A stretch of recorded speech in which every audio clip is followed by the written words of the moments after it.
Hello বন্ধুরা, দেখতে পাচ্ছেন একদম ভিন্ন ধরনের সাদামাটা একটা ম্যাগি আর নুডলসের রেসিপি। তো সঙ্গে থেকে ভিডিওটা দেখতে থাকুন। অবশ্যই বলে নেব, যারা চ্যানেলে নতুন ভিডিওটা দেখছেন প্লিজ চ্যানেলটা সাবস্ক্রাইব করে পাশে থাকবেন। এখানে গরম জল বসিয়ে দিয়েছিলাম, তার মধ্যে লবণ আর একটু তেল দিয়ে দিয়েছি।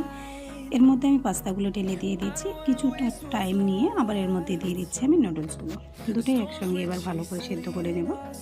তো দেখতেই পাচ্ছেন এখানে সেদ্ধর লেভেলটা যেরকম খেতে চান, কেউ একটু টাইট পছন্দ করেন সেভাবে নামিয়ে নেবেন। আমি ছেঁকে নিয়েছি, এর মধ্যে ঠান্ডা জল দিয়ে দিয়েছি যাতে একে অপরের সঙ্গে লেগে না যায়।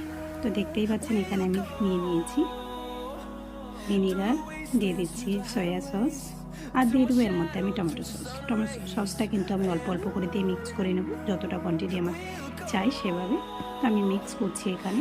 এটা সিম্পল একটা ম্যাগি আর নুডলসের রেসিপি। আপনাদের দেখে মনে হবে এটার কোনো স্বাদ আছে বা এটার টেস্ট হতে পারে, অবশ্যই একবার বাড়িতে বানিয়ে খেয়ে দেখবেন।